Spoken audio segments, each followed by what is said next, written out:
Hey everyone, welcome back. It's Rob again with Perfect Spiral Capital. Today we're going to follow up from a video that I did recently where we compared the infinite banking concept against conventional financial thought or wisdom or planning. And there were some good comments and some good feedback. And I wanted to just address some of that in this video by taking a closer look at what actually occurs as a result of implementing the infinite banking concept versus conventional financial thought or process. So we're going to kind of break some of that down today and take a closer look. In the last video, we were able to see how the infinite banking concept, when applied, allowed couple B in our examples to be able to save a significant amount of their overall money because of where they chose to put that money first in their system. As a quick reference point from our last video, we're looking at two different couples, couple A and couple B. Both make $50,000 a year each after taxes, so the equivalent of $100,000 annually. They do that for a total of 30 years, so starting from age 35 to age 65. So that equates to $3 million flowing through each of their financial systems. What we didn't do last time was really show what the two philosophies ultimately ended up with as a result of using those funds and putting that money to use that they have saved. So with our conventional couple, or couple A, we're going to assume that they followed conventional financial advice and they took that money and put it into some sort of an investment, which would be, say, a Roth IRA or a 401k. That specific vehicle that we're talking about here, I'm not going to get into, but let's just assume that couple A was able to take that money and they invested it into an S&P index fund, tracks the S&P 500 from 1995 until current state. Before we get into that though, I think it's really, really important that we take a look at why on the surface, what we see with a lot of these calculators and why some of this conventional financial thought maybe isn't as accurate as what it could be. And the reason is how these calculators seem to work and how they really portray this level of growth that takes place within these funds. And I think that's one of the reasons why so many people end up putting a lot of their money into the market, because it looks as though it's going to do amazingly well for them. So there's a couple of assumptions that these calculators tend to make. One is they assume that the market goes up every year. And as we know, that doesn't always happen. There's been periods of time where things have gone really well, but we've also had some periods where it hasn't gone so well. Number two is they assume the average rate of return is going to be the rate of return in every one of those years over that time frame that you choose to pick. And that, again, it also is not true. We know that that rate of return varies year over year and even month over month. So it's because of these assumptions that a lot of these calculators that many people often use, or financial advisors even use with their clients, are actually flawed right from the beginning. And they give a false sense of what could actually take place for an individual. So before we get into the specifics of couple A, let's take a quick look at these calculators and understand where this actually happens. So here's an example. The average rate of return in the S&P 500 since June of 1995 is 12.58%. If we plug that into this investment calculator that I used here, our hypothetical couple's savings rate of 10% annually, meaning on their $100,000, says that we should get 2.6 or nearly $2.6 million. It sounds pretty amazing, right? I put in 300,000 and I'm worth 2.6 million. Sounds awesome. Well, let's actually take a closer look at what happens in actuality. In order to do this, I took the last 30 years of the S&P 500 prices by month and extrapolated the current value of every one of those monthly purchases to show what the actual value would be today. We can see that there's a dramatic difference between in using the calculator and the actual investment performance.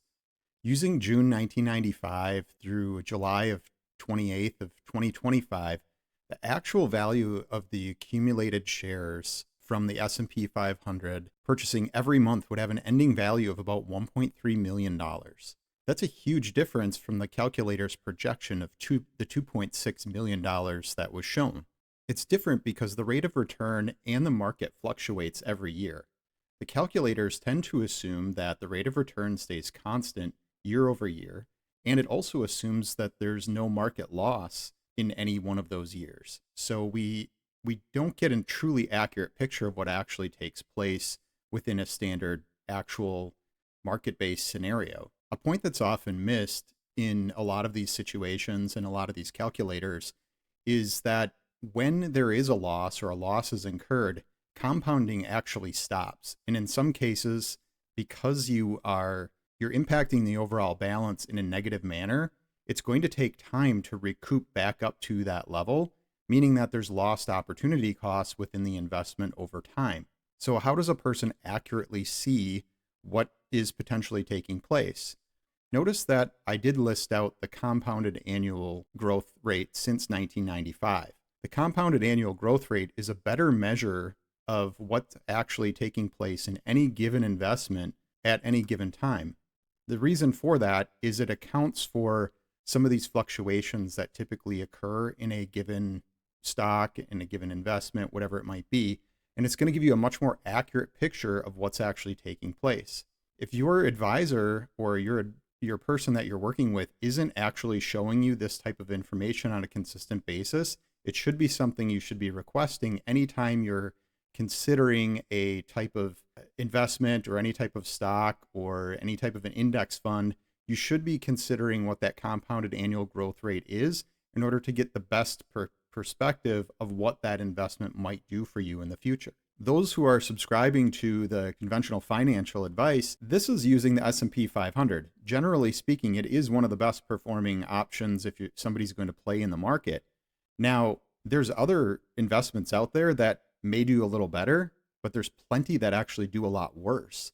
So it's really important to understand what someone's invested in, what's at risk, and potentially more importantly, in this situation, if all of this couple's funds were actually in a 401k, if you have a 401k that will track the S&P 500, that's a separate topic. But in the event that it was all there and it was in a 401k, even though they have accumulated $1.3 million, it's very possible that they also have now accumulated a $1.3 million tax liability. I say that because there are required minimum withdrawals at a certain age, and any withdrawals are actually going to be taxed at normal income rates for the given tax year in which that money is withdrawn. It's really important to understand what the vehicle is in which somebody is going to put this money in. If you're going to subscribe to the conventional financial wisdom or conventional financial process, know what you're putting your funds into and what those limitations are. So in wrapping this section up, couple A still does very well. Hopefully they put it all into a Roth IRA between the two couples, or will be able to withdraw that money tax-free now that they're looking at their passive income time come age 65. Before we jump into couple B, I just want to reorient quickly to the breakout that we showed in the last video, where we showed the conventional finance situation against the infinite banking concept. And we can see that both couples, they've had the same $3 million flow through their hands. Where they put their money first is really what the difference was in terms of how they ended up with the amount of saved capital overall. And again, if we remember from the last video, saved capital means principal only. It's what they actually have saved, not what they would have earned. And that's a little bit about what we were just talking about in this video, is talking about what they potentially could have earned by putting that money to use. That being said, let's take a closer look at couple B. Remember, this couple implemented the infinite banking concept. It wasn't immediate. It did take time. They were able to start utilizing their system of policies to be able to fund and finance all the different things that they needed to within their lifetime. Because couple B chose to implement the infinite banking concept, redirect where their money flowed first, which in our case and what we're talking about is dividend paying whole life insurance set up with a mutual provider, set up for the purposes of controlling the banking function. All their money flowed into their system first and then was able to be utilized at their discretion how they saw fit. As a result of that couple at age 65 now has approximately $1.7 million in cash value available to do whatever they need to as they move in through their passive income years. Couple B at age 65 has a significantly different picture taking place here. We see that they've as we've talked about, they've been able to save somewhere near $1.08 million of their hard-earned capital. What has happened to that, they have experienced some growth in the cash value, where it's now somewhere near $1.7 million. And they also have an estimated death benefit. And if we want to take one caveat and just remember that the cash value is the current net present value of the death benefit. So we have nearly $2.9 million in death benefit for their heirs. At the same time, the dividends that are accumulating in the policy, and while they're not guaranteed, they are highly consistent, but the dividends that are accumulating in the policy are nearly $54,000 at around age 65. If we look at the estimated cash value increase at that time, we're approaching nearly $103,000. All the numbers here are really arbitrary, to be honest, across both of these examples. The reason being is it all depends upon the actions of the individual. If couple B actually applied the infinite banking concept and did these things, this is a realistic picture of what could occur for an individual, for a couple, should they choose to operate or move in that direction. So there's a couple of key advantages that couple B has over couple A. One is tax advantages. Being that this is in a dividend paying whole life insurance contract, all of the cash value growth is taking place tax free. It also will transfer, meaning that their death benefit would transfer to their heirs income tax free as well. Now, they can access all of that cash value that's within their policies whenever they want to, with no questions asked, and they can do so on a tax-free basis. Something that's really critical to understand here is that this isn't an either-or type of approach. That's simply just not how it goes. When we think about infinite banking, it really is something that can take anything you were already planning to do and make it that much better. With the amount of cash value that couple B had, what's to say that they couldn't have also taken $300,000 of that money and done the exact same thing as what couple A did? So they could actually experience both of these situations, whereas couple A, because of the way that they chose to structure their financial system, they didn't even have that option. Not only that, couple A is without a death benefit when it comes time that they would actually pass or graduate. And whether we like it or not, we're all going to die someday. And, that might not be the best sounding thing, but let's be honest, it's going to happen. The couple who chose to implement the infinite banking concept is structuring their family to be in a much better situation at the time of their passing. In addition to that, couple B is more likely to experience a much nicer level of retirement, meaning that their level of passive income is quite significant. They could annuitize their policy through their cash values, through policy loans. They could choose to take the dividends in cash. There's lots of options that they have, whereas couple A has to liquidate the entire amount of their portfolio over the next amount of years that they're going to live. How many years will they live?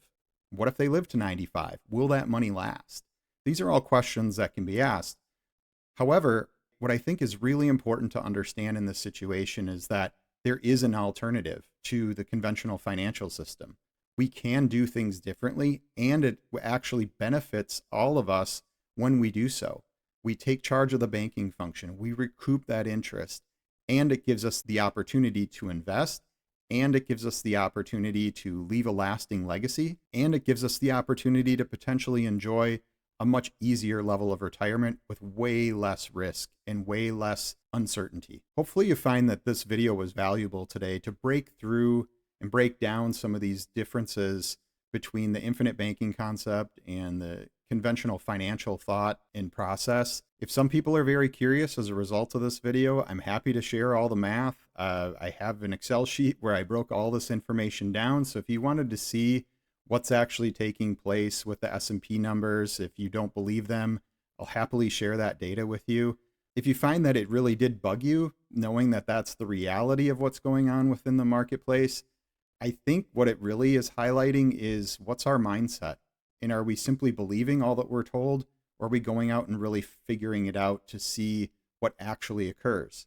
And again, I'm not against investing. I think investing is a good thing. It's about when we invest that makes the difference and where we should build and put the foundation first. I think it's really critical that we take the step back of creating and laying the right foundations, saving our capital, and then investing when those opportunities are presented. Or we can continue to invest the conventional way. But either way, we have the options and we have the control. And that's really a big part of what the infinite banking concept helps provide. If you found this video valuable today, feel free to like and subscribe. Feel free to comment. I'd love to hear from you. Feel free to reach out on our website as well. We'd love to talk to you that way too. In any case, I hope that this video helped to challenge your thought process and maybe provide a different view on some areas that are not always clearly seen in today's space. With that, have a great day, and we'll talk to you again soon.